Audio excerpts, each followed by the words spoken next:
Praise the lord అండి. మీ అందరికీ బాగున్నారు కదా? మీ అందరు చూడండి, ఉదయాన్నే లేచి కొంతమంది టీ తాగే అలవాటు ఉంటుంది. ఉదయాన్నే లేచి కొంతమంది పేపర్ చూసే అలవాటు ఉంటుంది. ఉదయాన్నే లేచి కొంతమందికి ఫేస్బుక్, వాట్సాప్ చూసే అలవాటు ఉంటుంది.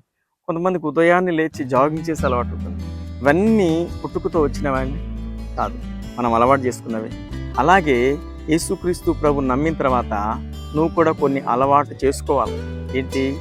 కాలమే లేచి ప్రార్థించడం, స్తుతిగానముతో ప్రభును స్తుతించడం, కీర్తనలు పాడి ఆయన నామాన్ని కనపరచడం, ఇవి నువ్వు అలవాటు చేసుకోవాలి. నాకు టైం లేదండి, నేను చేయలేకపోతున్నానండి, లేవాలనుకుంటున్నాను కానీ లేవలేకపోతున్నానని ఎప్పటికీ చెప్పకూడదు. అవి అనవసరమైనవన్నీ ఎలా అలవాటు చేసుకున్నావో యేసయ్యను నమ్మిన తర్వాత ఇవి కూడా నువ్వు అలవాటు చేసుకోవాలి. ఒక మాట మీకు చూపిస్తాను. కీర్తన 5వ అధ్యాయం 3వ వచనం. యెహోవా, ఉదయమున నా కంఠస్వరము నీకు వినబడును. దేవునికి స్తుతి కలుగును గాక. నీ కంఠస్వరం ఎవరికి వినబడాలా? ప్రజలందరికి కాదు, మీ తల్లికి తండ్రికి కాదు, మీ ఫ్రెండ్స్కి కాదు.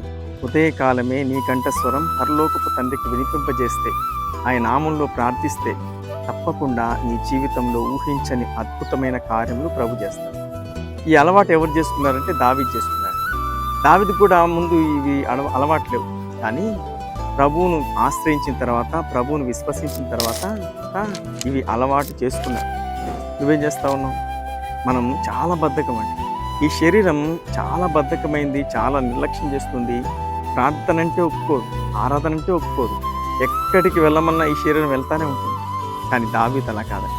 ఉదయకాలమే దేవుని ముఖ దర్శనం చేయకుండా, దేవుని నామంలో ప్రార్థించకుండా, ఆయన నామమును స్తుతించకుండా ఇంట్లో అడుగు తీసి బయట పెట్టేవాడు కాదు. అందుకే దావీదును దేవుడు కనపరిచాడు, ఇశ్రాయేలుకు రాజుగా నియమించాడు, సింహాసనం మీద కూర్చోబెట్టాడు. ఈరోజు నన్ను ఆశీర్వదించని ప్రజలందరూ దేవునికి మొరపెడతా ఉంటారు. నువ్వు చేయవలసినవి నువ్వు చేస్తే ప్రభువు నీ ఎడల అద్భుతం చేస్తాడు. నువ్వు చేయకుండా అన్నీ మానేసి దీవించమంటే ప్రభు నిన్నెలా దీవిస్తాడు? ఈరోజు ఆలకించండి. తప్పకుండా నీ జీవితంలో ఒక మార్పు కలగాలంటే, ఆశీర్వాదం నీ ఎద్దుకు పరిగెత్తుకుంటూ రావాలంటే నువ్వు చేయవలసిన ఏంటంటే ఉదయాన్నే లేచి ఆయన పాదాలు పట్టు.